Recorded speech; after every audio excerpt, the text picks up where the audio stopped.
Good morning, students. Today, just we have discussed about the subject matter of terrorism. Like that, I am going to presentation on terrorism in India, in social problems, in Indian social problems under Tumkur University, 3rd BA, 5th semester. So, just we have glance on syllabus of the terrorism in India. Okay, a meaning or definition of terrorism, nature and objectives and causes of terrorism, its impacts on society, preventive measures. ಇದು ಈ ಸಿಲೆಬಸ್ಸಲ್ಲಿ ನಾವು ನೋಡ್ತಾ ಬರ್ತೀವಿ. ಹಾಗೆಯೇ ಈ ಭಯೋತ್ಪಾದನೆಗೆ ಸಂಬಂಧಪಟ್ಟಂತೆ ಭಯೋತ್ಪಾದನೆಯ ಅರ್ಥ, ಭಯೋತ್ಪಾದನೆಯ ವ್ಯಾಖ್ಯೆಗಳು, ಭಯೋತ್ಪಾದನೆಯ ಸ್ವರೂಪ, ಭಯೋತ್ಪಾದನೆಯ ಗುರಿಗಳು ಅಥವಾ ಭಯೋತ್ಪಾದನೆಗೆ ಕಾರಣಗಳು, ಹಾಗೆ ಸಮಾಜದ ಮೇಲೆ ಬೀರುವಂಥ ಪ್ರಭಾವ ಮತ್ತು ನಿವಾರಣಾ ಕ್ರಮಗಳನ್ನು ನಾವು ನೋಡ್ತಾ ಬರ್ಬೋದು. ಹಾಗೆಯೇ ಒಂದು ರೀತಿಯಲ್ಲಿ ನಾವು ನೋಡೋದಾದರೆ ಭಯೋತ್ಪಾದನೆ ಅಂತಕ್ಕಂಥ ಅಂಶ ಏನಾಗಿದೆ, ಇವತ್ತು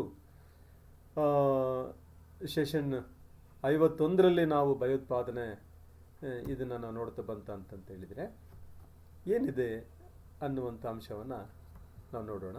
ಹೀಗೆ ಭಾರತದಲ್ಲಿ ಭಯೋತ್ಪಾದನೆಯ ಒಂದು ಪೀಠಿಕೆ ಹೇಗಿದೆ ಅಂತಕ್ಕಂಥ ಅಂಶವನ್ನು ಇವತ್ತು ನಾವು ನೋಡೋದಾದರೆ, ಹಾಗೆಯೇ ಭಯೋತ್ಪಾದನೆ ಅಂತಕ್ಕಂಥದ್ದು ಒಂದು ಹಿಂಸಾಚಾರ ಪ್ರಕರಣಗಳಲ್ಲಿ ಒಂದು ಅಂತೇಳಿ ನಾವು ನೋಡ್ಬೋದು. ಬೇಕಾದಷ್ಟು ಹಿಂಸಾಚಾರ ಇದೆ, ಹಿಂಸಾಚಾರ ಪ್ರಕರಣಗಳಲ್ಲಿ ಒಂದು ಅಂತಂದೇಳಿ ಇದು ಜಾಗತಿಕ ಸ್ವರೂಪವನ್ನು ಪಡೆದಿರ್ತಕ್ಕಂಥ ಅಂಶ. ಅನೇಕ ಅಧ್ಯಯನಕಾರರು ಅಭಿಪ್ರಾಯ ಪಡ್ತಕ್ಕಂಥ ಅಂಶವೂ ಕೂಡ ಹೇಳ್ಬೋದು. ಹಾಗೆ ಸಾಮಾಜಿಕ ಹಾಗೂ ರಾಜಕೀಯ ಸಮಸ್ಯೆ ಆಗಿದೆ ಅಂತಂದೇಳಿ, ಹಾಗೆಯೇ 20ನೇ ಶತಮಾನದ ದೀರ್ಘಾವಧಿಯಿಂದಲೂ ಅಂತ ಹೇಳಿದರೆ ಇದು ಭುಗಿಲೆದ್ದಿರ್ತಕ್ಕಂಥ ಸಮಸ್ಯೆ ಜಗತ್ತಿನಲ್ಲಿ. ಹಾಗೆಯೇ ನಾವು ಭಾರತದಲ್ಲಿ ನೋಡೋದಾದರೆ ಸುಮಾರು ಒಂದು 4-5 ದಶಕಗಳಿಂದ ಈ ಅಂಶವನ್ನು ನಾವು ನೋಡ್ತಾ ಬರ್ತೀವಿ, ಭಯೋತ್ಪಾದನೆ ಅಂತಕ್ಕಂಥ ಅಂಶ. ಹಾಗೆಯೇ ಪಾಶ್ಚಿಮಾತ್ಯ ನಾಗರಿಕತೆ ಪ್ರಪಂಚಕ್ಕೆ ಕೊಟ್ಟಿರುವಂಥ ಕೊಡುಗೆ ಅಂತ ಹೇಳ್ಬೋದು. ಇದು ಭಯೋತ್ಪಾದನೆ ನಮ್ಮ ದೇಶದ ಕೊಡುಗೆ ಅಲ್ಲ ಅಂತ ಹೇಳ್ತಾರೆ. ಹಾಗಾಗಿ ಇದು ಐರೋಪ್ಯ ರಾಷ್ಟ್ರಗಳಲ್ಲಿ ಹುಟ್ಟಿದಂಥ ಒಂದು ಪಿಡುಗು, ಇದು ಇಡೀ ಜಗತ್ತಿನಾದ್ಯಂತ ಹಬ್ಬಿದೆ ಅಂತಕ್ಕಂಥ ಅಂಶವನ್ನು ನಾವು ನೋಡ್ತಾ ಬರ್ತೀವಿ. ಹಾಗೆ ಭಯೋತ್ಪಾದನೆಗೆ ಸ್ವರೂಪ ಒಂದು ಸಂಖ್ಯಾತ್ಮಕವಾಗಿ ನಾವು ನೋಡೋದು ಏನಾದರೂ ಆಯಿತು ಅಂತ ಹೇಳಿದರೆ ಭಾಳ ಗಂಭೀರ ಸ್ವರೂಪವನ್ನು ಪಡ್ಕೊಂಡಿದೆ ಅಂತಂದೇಳಿ. ಹಾಗೆಯೇ ಭಾರತದ ಮಟ್ಟಿಗೆ ಭಯೋತ್ಪಾದನೆ ಅಂತಕ್ಕಂಥ ಅಂಶವನ್ನು ನೋಡೋದಾದರೆ, ಹಾಗೆಯೇ ಈ ನಾರ್ತ್ ಇಂಡಿಯಾದಲ್ಲಿ ನಾವು ಇದನ್ನು ನೋಡ್ತಾ ಬರ್ತೀವಿ. ಹಾಗೆ ನಾಗಾ ಮತ್ತು ಮಿಜೋರೋ ಒಂದು ರೆಬೆಲ್ಸ್ ಅಂತಕ್ಕಂಥವ್ರು ಏನಿದ್ದಾರೆ, ಮತ್ತು ಅವರು ಈ ಟೆರರಿಸಮ್ ಆ್ಯಕ್ಟಿವಿಟೀಸ್ ಮಾಡ್ತಾ ಇದ್ದಾರೆ. ಹಾಗೆ ಒಂದು ವೆಸ್ಟ್ ಬೆಂಗಾಲಲ್ಲಿ ಈ ನೆಕ್ಸಲಿಸ್ಟ್ ಕೂಡ ಏನಾಗಿದೆ ಅಂತ ಹೇಳಿದರೆ ಈ ಭಯೋತ್ಪಾದನೆಯ ಕೃತ್ಯಗಳನ್ನು, ಆ ಸ್ವರೂಪದ ಕೃತ್ಯಗಳನ್ನು ಮಾಡ್ತಾ ಇದ್ದಾವೆ ಅಂತಕ್ಕಂಥ ಅಂಶವನ್ನು ನಾವು ನೋಡ್ತಾ ಬರ್ತೀವಿ. ಹಾಗೆಯೇ ಇವತ್ತು ಪ್ರಸ್ತುತವಾಗಿ ಭಯೋತ್ಪಾದನೆ ಹೇಗಿದೆ ಅಂತಕ್ಕಂಥದ್ದು, ಇದು ಸಾಮಾನ್ಯವಾಗಿ ಭಯೋತ್ಪಾದನೆ ಹೇಗಿದೆ, ಭಯೋತ್ಪಾದನೆಯ ಸ್ವರೂಪಗಳು ಹೇಗಿದ್ದಾವೆ ಅಂತಕ್ಕಂಥದ್ದನ್ನು ನೋಡಿದರೆ, ಈಗ ಸಾಮಾನ್ಯ ಬಾಂಬುಗಳನ್ನು ಸ್ಫೋಟ ಮಾಡ್ತಕ್ಕಂಥದ್ದು ಇರ್ಬೋದು. ಟೆರರಿಸಮ್ ಇವತ್ತು today in the present scenario, how to spread in the society ಅಂತಕ್ಕಂಥ ಅಂಶವನ್ನು ನೋಡಿದರೆ, ಬಾಂಬುಗಳನ್ನು ಸ್ಫೋಟ ಮಾಡ್ತಕ್ಕಂಥದ್ದನ್ನು, ಅಪಹರಣ ಮಾಡ್ತಕ್ಕಂಥದ್ದನ್ನು, ಸಾಮೂಹಿಕ ಹತ್ಯೆಯನ್ನು ನಡೆಸ್ತಕ್ಕಂಥದ್ದನ್ನು, ಕೊಳ್ಳಿ ಇಡ್ತಕ್ಕಂಥದ್ದನ್ನು, ಕೆಲವರನ್ನು ಅಪಹರಿಸಿ ಒತ್ತೆಯಾಳಾಗಿ ಇಡ್ತಕ್ಕಂಥ ಅಂಶವನ್ನು ನೋಡ್ತಾ ಬರ್ತೀವಿ. ತಮ್ಮ ಬೇಡಿಕೆಗಳ ಈಡೇರಿಕೆಗಾಗಿ ಒತ್ತಾಯಿಸ್ತಕ್ಕಂಥ ಅಂಶವನ್ನು ನೋಡ್ತಾ ಬರ್ತೀವಿ. ಇಂತಹ ಹಲವಾರು ಬಗೆಯ ಪ್ರಕರಣಗಳು ಹೆಚ್ಚತಕ್ಕಂಥದ್ದು, ವರ್ಣನೆ ಮಾಡ್ತಕ್ಕಂಥದ್ದು ಈಗ TV ಮತ್ತು ಪತ್ರಿಕಾ ಮಾಧ್ಯಮಗಳು ಇವತ್ತು ಇವುಗಳೆಲ್ಲ ವರ್ಣನೆ ಮಾಡ್ತಕ್ಕಂಥ ಅಂಶವನ್ನು ಇವತ್ತು ಪ್ರಸ್ತುತ ದಿನಗಳಲ್ಲಿ ನಾವು ನೋಡ್ತಾ ಬರ್ತೀವಿ. ಭಯೋತ್ಪಾದನೆ ಹೇಗೆ ಅದು ಡೆವಲಪ್ಪು, ಹೀಗೆ ಅದರ ಎಫೆಕ್ಟ್, ಅದರ ಒಂದು recent terrorism in the recent times has affected both this developed and developing countries. ಆದರೆ ಇದು ಭಯೋತ್ಪಾದನೆ ಅಂತಕ್ಕಂಥ ಅಂಶ ಏನಾಗಿದೆ ಅಂತಂದು ಹೇಳಿದರೆ, ಕೇವಲ ಅಭಿವೃದ್ಧಿ ಹೊಂದಿದ ರಾಷ್ಟ್ರಗಳು, ಅಭಿವೃದ್ಧಿ ಹೊಂದುತ್ತಿರುವ ರಾಷ್ಟ್ರಗಳು ಅಂತಕ್ಕಂಥ, ಅಭಿವೃದ್ಧಿ ಹೊಂದಿದ ರಾಷ್ಟ್ರಗಳು, ಅಭಿವೃದ್ಧಿ ಹೊಂದುತ್ತಿರುವ ರಾಷ್ಟ್ರಗಳು ಅಂತಕ್ಕಂಥ ಪ್ರಶ್ನೆ ಇಲ್ಲ, ಅಥವಾ ಏಷ್ಯನ್ ರಾಷ್ಟ್ರಗಳಲ್ಲಿ ನಡೀತಾ ಇರ್ತಕ್ಕಂಥ ಅಂಶಗಳು ಏನೂ ಇಲ್ಲ. ಹಾಗೆ ಭಾರತವನ್ನು ಸೇರಿದಂತೆ ಜಗತ್ತಿನಾದ್ಯಂತ ಏನಾಗಿದೆ ಅಂತಂದು ಹೇಳಿದರೆ ಇವೆಲ್ಲ ಭಯೋತ್ಪಾದನಾ ಅಂಶಗಳು ನಡೀತಾ ಇದ್ದಾವೆ ಅಂತಕ್ಕಂಥ ಅಂಶವನ್ನು ನಾವು ನೋಡ್ತಾ ಬರ್ತೀವಿ. ಅಂದರೆ ಯಾವುದೇ ವ್ಯತ್ಯಾಸ ಇಲ್ಲ ಇಲ್ಲಿ ಮುಂದುವರಿದ ದೇಶಗಳು ಅಥವಾ ಮುಂದುವರಿದ ದೇಶಗಳು ಅಂತಕ್ಕಂಥ ವ್ಯತ್ಯಾಸ ಏನಿಲ್ಲ. ಭಯೋತ್ಪಾದನೆ ಅಂತಕ್ಕಂಥದ್ದು ಒಂದು ಸಾಮಾನ್ಯ ಒಂದು ಒಂದು ಸಾರ್ವತ್ರಿಕವಾದಂಥ ಒಂದು ಸಮಸ್ಯೆ ಆಗಿದೆ ಅಂತಕ್ಕಂಥ ಅಂಶವನ್ನು, ಒಂದು ಯೂನಿವರ್ಸಲ್ ಪ್ರಾಬ್ಲಮ್ ಅಂತಕ್ಕಂಥದ್ದನ್ನು ನಾವು ನೋಡ್ತಾ ಬರ್ತೀವಿ. ಹಾಗೆ ಭಯೋತ್ಪಾದನೆಗೆ ಸಂಬಂಧಪಟ್ಟಂತೆ ನಾವು ನೋಡೋದಾದರೆ, ಈ ಭಯೋತ್ಪಾದನೆ ಈ ಒಂದು ಸೈಂಟಿಫಿಕ್ ಒಂದು instrument of achieving this discovered this goal and ends by the persons are using the terrorism. Some of the develop some techniques to attack the important or the persons or the VIP ಅಂತಕ್ಕಂಥ ಅಂಶವನ್ನು ನೋಡ್ತಾ ಬರ್ತೀವಿ. ಅದರಲ್ಲಿ especially ಅದು ರಾಜಕೀಯದಲ್ಲಿ ಇರ್ತಕ್ಕಂಥ ಅಂಶವನ್ನು ಕೂಡ ನೋಡ್ತಾ ಬರ್ತೀವಿ. ಹಾಗೆ ಇದರ ಒಂದು ಅರ್ಥವನ್ನು ನಾವು ನೋಡ್ತಕ್ಕಂಥದ್ದಾಯಿತು ಅಂತ ಹೇಳಿದರೆ, ಭಯೋತ್ಪಾದನೆ ಅಂತಕ್ಕಂಥದ್ದು ಭಾಳ ಇದರಲ್ಲಿ ಒಂದು ದಿಗಿಲನ್ನು ಹುಟ್ಟಿಸ್ತಕ್ಕಂಥದ್ದು, ಜನಗಳಲ್ಲಿ ಭಯವನ್ನು ಹುಟ್ಟಿಸ್ತಕ್ಕಂಥದ್ದು, ಬಲಪ್ರಯೋಗದ ಮೂಲಕವಾಗಿ ಭೀತಿಯನ್ನು ಹುಟ್ಟಿಸಿ ತನ್ನ ಸ್ವಂತ ಹಿತಸಾಧನೆ ಮಾಡ್ಕೊಳ್ತಕ್ಕಂಥದ್ದನ್ನೇ ಭಯೋತ್ಪಾದನೆ ಅಂತಕ್ಕಂಥ ಅಂಶವನ್ನು ನೋಡ್ತಾ ಬರ್ತೀವಿ. ಭಯೋತ್ಪಾದನೆ ಪರ್ಯಾಯವಾಗಿ ಏನಾಗಿದೆ ಅಂತಂದು ಹೇಳಿದರೆ, ನಾವು ನೋಡ್ತಾ ಬಂದರೆ ಏನೇನು ಅಂಶಗಳನ್ನು ನಾವು ನೋಡ್ತಾ ಬರ್ತೀವಿ ಅಂತಕ್ಕಂಥದ್ದನ್ನು, ಅಂದರೆ ಟು ವರ್ಡ್ಸ್ ಟೆರರಿಸಮ್ ಹೇಗಿದೆ ಅಂತಕ್ಕಂಥದ್ದನ್ನು ನೋಡ್ತಾ ಬಂತೆ. ಇನ್ಸರ್ಜೆನ್ಸಿ, ರೆವಲ್ಯೂಷನ್ ಇರ್ಬೋದು, ಆಮೇಲೆ ಸಿವಿಲ್ ವಾರ್ ಇರ್ಬೋದು, ಆಮೇಲೆ ಗೆರಿಲ್ಲಾ ವಾರ್ ಇರ್ಬೋದು, ಹೀಗೇನೆ ನೋಡ್ತಾ ಬರ್ತೀವಿ. ನಾವು ಸಾಮಾನ್ಯವಾಗಿ ಈ ಬಂಡಾಯ ಅಂತ ಹೇಳ್ತೀವಿ, ಕ್ರಾಂತಿ ಅಂತ ಹೇಳ್ತೀವಿ, ಅಂತರ್ಯುದ್ಧ ಅಂತ ಹೇಳ್ತೀವಿ, ಗೆರಿಲ್ಲಾ ಯುದ್ಧ ಅಂತ ಹೇಳ್ತೀವಿ, ಬೆದರಿಕೆ ಮೂಡಿಸ್ತಕ್ಕಂಥದ್ದು, ಉಗ್ರವಾದ ಅಂತಂದೇಳಿ ಎಂಬ ನಾನಾ ಈ ಪದಗಳನ್ನು ಬಳಸ್ಕೊಂಡು ಏನಾಗಿದೆ ಅಂತ ಹೇಳಿದರೆ, the term which different meaning like that terrorism activities ಅಂತಕ್ಕಂಥ ಅಂಶವನ್ನು ನಾವು ನೋಡ್ತಾ ಬರ್ತೀವಿ. ಇದು ಒಂದು ಅಂಶ. ಆದರೆ ಇವುಗಳಲ್ಲಿ ಟೆರರಿಸಮ್ ಅಂತಕ್ಕಂಥ ಒಂದು ವೈಲೆನ್ಸ್ ಅಂತ ಹೇಳಿದರೆ, so what is the common in all is violence. Terrorism is organised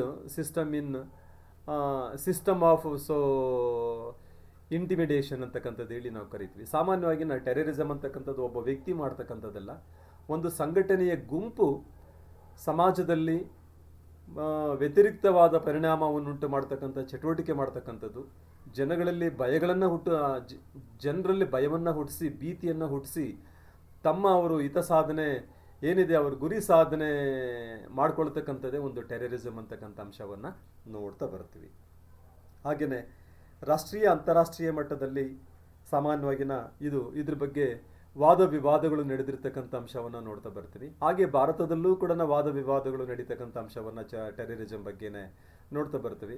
ಏಕೆಂತ ಹೇಳಿದ್ರೆ, ದೇಶ ಒಂದು ರಕ್ಷಣೆಯ ಪ್ರಶ್ನೆಯಾಗಿ ನಾವು ಇಟ್ಕೊಂಡಂಥ ಸಂದರ್ಭದಲ್ಲಿ ದೇಶಕ್ಕೆ ಒಂದು ಭದ್ರತೆಯನ್ನು ಒದಗಿಸುವ ದೃಷ್ಟಿಯಿಂದ, ಜನರನ್ನು ಸುರಕ್ಷಿತವಾಗಿ ಇಡುವಂಥ ದೃಷ್ಟಿಕೋನದಿಂದ ಏನಾಗಿದೆ ಅಂತ ಹೇಳಿದರೆ, ಭಯೋತ್ಪಾದನೆ ಅಂತಕ್ಕಂಥ ಅಂಶದ ಮೇಲೆ ಅನೇಕ ವಾದ ವಿವಾದಗಳು, ಅದರ ಬಗ್ಗಿನ ಅನೇಕ ಚಿಂತಕರು ಒಂದು ನಿರ್ವಿವಾದದಲ್ಲಿ ತೊಡಗಿರ್ತಕ್ಕಂಥ ಅಂಶವನ್ನು ಇವತ್ತು ನಾವು ನೋಡ್ತಾ ಬರ್ತೀವಿ.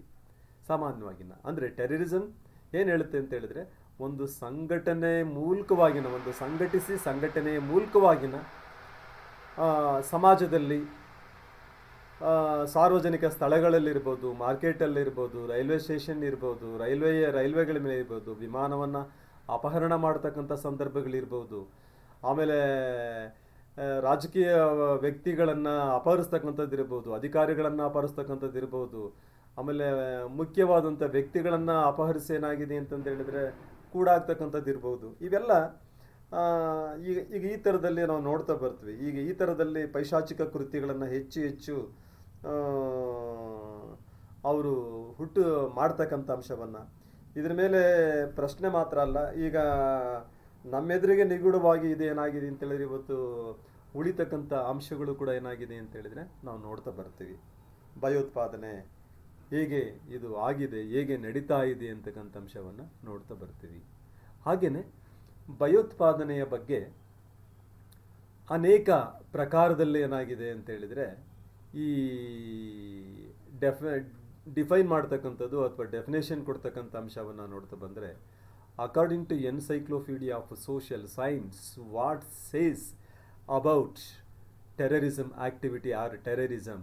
The terrorism is a method of used by group or party, okay, to achieve accepted goal through systematic pattern of the violence ಅಂತಕ್ಕಂಥ ಅಂಶವನ್ನು ನಾವು ನೋಡ್ತಾ ಬರ್ತೀವಿ.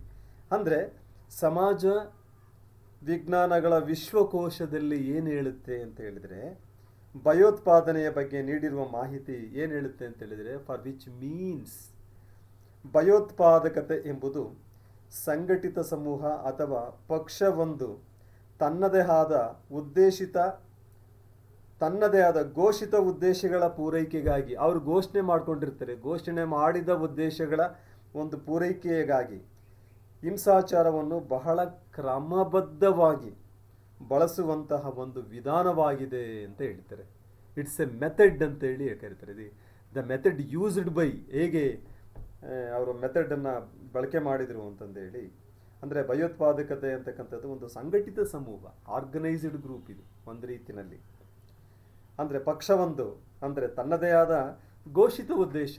ಭಯೋತ್ಪಾದನೆ ಅಂತಕ್ಕಂಥದ್ದು ಆ ಸಂಘಟನೆ ಒಂದು ಘೋಷಣೆ ಮಾಡುತ್ತೆ, ಇಂಥ ಉದ್ದೇಶನ ಈಡೇರಿಕೆಗಾಗಿ ಅಂತಂದೇಳಿ. ನೀವು ಏನಾದರೂ ಈ ಥರದಲ್ಲಿ ಉದ್ದೇಶ ಈಡೇರಲಿಲ್ಲ ಅಂತ ಹೇಳಿದರೆ ನಾವು ಭಯೋತ್ಪಾದನೆ ಕೃತ್ಯಗಳು ಇಲ್ಲಿ ನಡೀತವೆ ಅಂತೇಳಿ, ವ್ಯತಿರಿಕ್ತವಾದಂಥ ಪರಿಣಾಮಗಳು ಇಲ್ಲಿ ನಡೀತವೆ, ಜನಸಾಮಾನ್ಯರ ಮೇಲೆ ಅಥವಾ ಸಮಾಜದ ಮೇಲೆ ವ್ಯತಿರಿಕ್ತವಾದ ಪರಿಣಾಮ ಆಗುತ್ತೆ ಅಂತಕ್ಕಂಥದ್ದು ಅವರು ಘೋಷಣೆ ಮೂಲಕವಾಗಿ ಏನಾಗಿದೆ ತನ್ನ ಗುರಿಗಳನ್ನು ಅವರು ಹೇಳ್ತಾರೆ.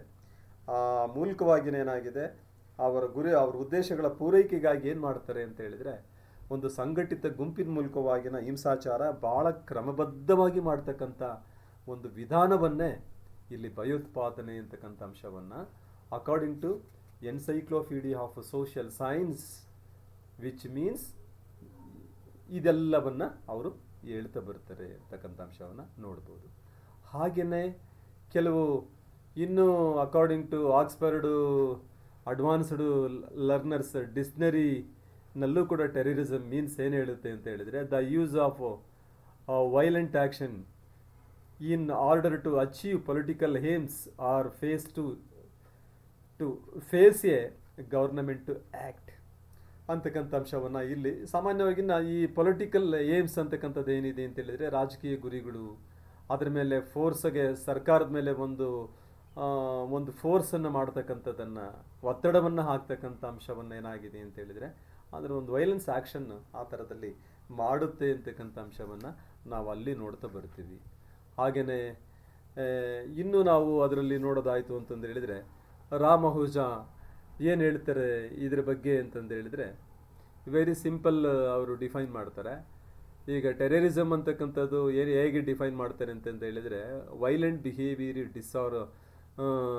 Distinguished so to generate a fear in the community or the substantial ಈಗ segment of it for political purposes ಅಂತ ಹೇಳ್ತಾರೆ. ಅಂದರೆ ಏನು ಹೇಳ್ತಾರೆ ಅಂತ ಹೇಳಿದರೆ, ರಾಮಹುಜಾ ಅವರು ಬೆದರಿಕೆಯನ್ನೊಡ್ಡುವ ಸಂಘಟಿತ ವ್ಯವಸ್ಥೆಯನ್ನು ಭಯೋತ್ಪಾದನೆ ಅಂತೇಳಿ ಕರೀತಾರೆ. ಬೆದರಿಕೆಯನ್ನೊಡ್ಡುವ ಸಂಘಟಿತ ವ್ಯವಸ್ಥೆಯನ್ನು ಭಯೋತ್ಪಾದನೆ ಅಂದರೆ ಬೆದರಿಕೆ ಒಡ್ತಕ್ಕಂಥ ಒಂದು ಸಂಘಟನೆ ವ್ಯವಸ್ಥೆ, ಒಂದು ಸಂಘಟಿತವಾದಂಥ ಒಂದು ವ್ಯವಸ್ಥೆ ಅಂತಂದೇಳಿ. ಯಾರ ಮೇಲೆ ಬೆದರಿಕೆ ಒಡ್ತಾರೆ ಅಂತ ಹೇಳಿದರೆ, ಒಂದು ರಾಜಕೀಯವಾದಂಥ ಒಂದು ಉದ್ದೇಶಗಳನ್ನು, ಇಲ್ಲಿ ಹೆಚ್ಚು ರಾಜಕೀಯ ಉದ್ದೇಶಗಳನ್ನು ಇಟ್ಕೊಂಡು ಏನಾಗಿದೆ ಅಂತ ಹೇಳಿದರೆ ನಡೀತಕ್ಕಂಥದ್ದು ಈ ಎರಡು ದೇಶಗಳ ಮಧ್ಯೆ ನಡೀತಕ್ಕಂಥವು ಏನಾಗಿದೆ ಅಂತ ಹೇಳಿದರೆ ಹೆಚ್ಚು ಇಲ್ಲಿ ಟೆರರಿಸಮನ್ನು ಬಳಸ್ತಕ್ಕಂಥದ್ದು. ಕೆಲವು ದೇಶಗಳಲ್ಲಿ ಏನಾಗಿದೆ, ಆಯಾ ದೇಶಗಳಲ್ಲೇ ರಾಜ್ಯಗಳಿಂದ ರಾಜ್ಯಗಳಿಗೆ ಅಥವಾ ಆ ಥರದ್ದು ರಾಜಕೀಯ ವೈಷಮ್ಯಗಳ ಮೇಲೆ ನಡೀತಕ್ಕಂಥ ಅಂಶವನ್ನು ಆಗ್ಬೋದು ಅಂತಕ್ಕಂಥದ್ದನ್ನು ಸಾಮಾನ್ಯವಾಗಿ ನಾವು ಇತ್ತೀಚಿನ ದಿನಗಳಲ್ಲಿ ಅವನ್ನು ನೋಡ್ತಾ ಬರ್ತೀವಿ. ಹಾಗೆಯೇ ಅದಕ್ಕೆ ತಕ್ಕಂತೆ ಇನ್ನು ನಾವು ನೋಡೋದಾಯಿತು ಅಂತ ಹೇಳಿದರೆ, ಈಗ Scarpitti and Andersen what says about this, so has define the terrorism ಏನು ಹೇಳುತ್ತೆ ಅಂತಂದು ಹೇಳಿದರೆ, the collective mode of the political oriented violence ಅಂತ ಹೇಳ್ತಾರೆ ಅವರು. ಅಂದರೆ ಏನು ಹೇಳುತ್ತೆ ಅಂದರೆ, ಭಯೋತ್ಪಾದನೆ ಅಂತಕ್ಕಂಥದ್ದು ರಾಜಕೀಯ ಉದ್ದೇಶದಿಂದ ಕೂಡಿರುವ ಸಾಮೂಹಿಕ ಸ್ವರೂಪದ ಹಿಂಸಾಚಾರವಾಗಿದೆ ಅಂತ ಹೇಳ್ತಾರೆ. ಸಾಮೂಹಿಕ ಸ್ವರೂಪದ ಹಿಂಸಾಚಾರ ಆಗಿದೆ. The collective mode of politically oriented violence ಅಂತ ಕರೀತಾರೆ. ಆ ಥರದಲ್ಲಿರ್ತಕ್ಕಂಥದ್ದು ಒಂದು ಇದು ಭಯೋತ್ಪಾದನೆ ಅಂತಕ್ಕಂಥ ಅಂಶವನ್ನು ಹೇಳ್ತಾ ಬರ್ತೀವಿ. ಆಮೇಲೆ ಆ ಥರ ನೋಡೋದಾಯ್ತು ಅಂತ ಹೇಳಿದರೆ, ಇನ್ನು ಸಿಂಪಲ್ ವರ್ಡ್ ಟೆರರಿಸಮ್ ಅಂತಕ್ಕಂಥದಕ್ಕೆ ಸಾಮಾನ್ಯ ಅರ್ಥದಲ್ಲಿ ನಾವೇನು ನೋಡ್ಬೋದು ಅಂತಂದು ಹೇಳಿದರೆ, ಸಾಮಾನ್ಯವಾಗಿನ terrorism can be understood as forcefully or the unlawfully some method to achieve this disorganise goal ಅಂತಂದು ಹೇಳ್ಬಿಟ್ಟು ನಾವೇನು ಹೇಳ್ತೀವಿ ಅಂದರೆ, ಇಲ್ಲಿ ಸಾಮಾನ್ಯವಾಗಿನ ಟೆರರಿಸಮ್ ಒಂದು ಫೋರ್ಸಬಲ್ಲಾಗೆ ಒಂದು ಮೆಥಡನ್ನು ಅಂತ ಹೇಳಿದ್ರೆ, ಒಂದು ಸಂಘಟನಾತ್ಮಕವಾದಂಥ ಗುಂಪು ಅಂತಕ್ಕಂಥದ್ದು ಏನಿದೆ ಅಂತ ಹೇಳಿದರೆ, ಆ ಮೂಲಕವಾಗಿನ ಜನಗಳಲ್ಲಿ ಸಾಮಾನ್ಯವಾಗಿ ಭಯವನ್ನು ಹುಟ್ಟಿಸಿ ರಾಜಕೀಯ ಒತ್ತಡ ತಂದು ಆ ಮೂಲಕವಾಗಿ ತನ್ನ ಗುರಿ ಉದ್ದೇಶಗಳನ್ನು ಸಾಧಿಸ್ಕೊಳ್ಳಿಕ್ಕೆ ಒಂದು ಭಯೋತ್ಪಾದನೆ ಚಟುವಟಿಕೆಗಳು ಮಾಡ್ತಕ್ಕಂಥದ್ದು ಏನಿದೆ ಅದು ಭಯೋತ್ಪಾದನೆ ಅಂತಕ್ಕಂಥ ಅಂಶವನ್ನು ನಾವು ನೋಡ್ತಾ ಬರ್ತೀವಿ. ಹಾಗೆಯೇ ರಾಮಹುಜ ಹೇಳಿರ್ತಕ್ಕಂಥ ಅಂಶವನ್ನು ನಾವು ನೋಡಿದ್ವಿ. ಹಾಗೆಯೇ ಇದಿಷ್ಟೂ ಇದರಲ್ಲಿ ನಾವು ನೋಡ್ತಾ ಬಂದಂಥ ಸಂದರ್ಭದಲ್ಲಿ, ಪ್ರಿಯ ವಿದ್ಯಾರ್ಥಿಗಳೇ, ಇದರಲ್ಲಿ ಭಯೋತ್ಪಾದನೆ ಅಂತಕ್ಕಂಥ ಅಂಶ, ಭಯೋತ್ಪಾದನೆ ಹೇಗೆ ಹುಟ್ಟುಕೊಳ್ಳುತ್ತೆ, ಎಲ್ಲಿಂದ ಹುಟ್ಟುಕೊಳ್ಳುತ್ತೆ, ಇದು ಪಾಶ್ಚಿಮಾತ್ಯರ ಕೊಡುಗೆ ಅಂತಕ್ಕಂಥದ್ದು ಏನು ಹೇಳ್ತಾ ಇದ್ವಿ, ಅಲ್ಲಿಂದ ಅನೇಕ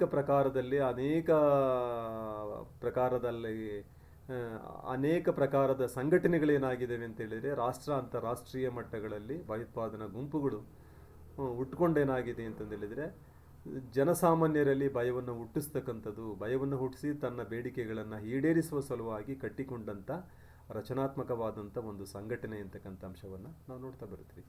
ಅದರ ಅರ್ಥ ಮತ್ತು ಅದಕ್ಕೆ ತಕ್ಕಂತೆ ಒಂದು ಬ್ಯಾಕ್ಗ್ರೌಂಡು, ಒಂದು ಹಿನ್ನೆಲೆ ಏನಿದೆ ಅಂತಂದೇಳಿ, ಹಾಗೆಯೇ ಭಯೋತ್ಪಾದನೆ ಚಟುವಟಿಕೆಗಳು ಯಾವ್ಯಾವ ರೂಪದಲ್ಲಿದ್ದಾವೆ ಅಂತೇಳಿ, ಹಾಗೆ ಭಯೋತ್ಪಾದನೆಗೆ ಸಂಬಂಧಪಟ್ಟಂಥ ಡೆಫಿನೇಷನ್ ಏನೇನು ಯಾರ್ಯಾರು ಹೇಗೆ ಹೇಳಿದ್ದಾರೆ ಅಂತಕ್ಕಂಥ ಅಂಶವನ್ನು ಇವತ್ತು ನಾವು ಚರ್ಚೆ ಮಾಡಿದ್ವಿ. ಹಾಗೆಯೇ ಮುಂದಿನ ಸೆಷನ್ನಲ್ಲಿ ನಾವು ಮುಂದುವರಿದ ಭಾಗವನ್ನು ನಾವು ನೋಡೋಣ ಅಂತ ಹೇಳ್ತಾ ಇವತ್ತಿನ ಒಂದು ತರಗತಿಯನ್ನು ಇಲ್ಲಿಗೆ ಮುಗಿಸ್ತಾ ಇದ್ದೀನಿ. ಎಲ್ರಿಗೂ ನಮಸ್ಕಾರ.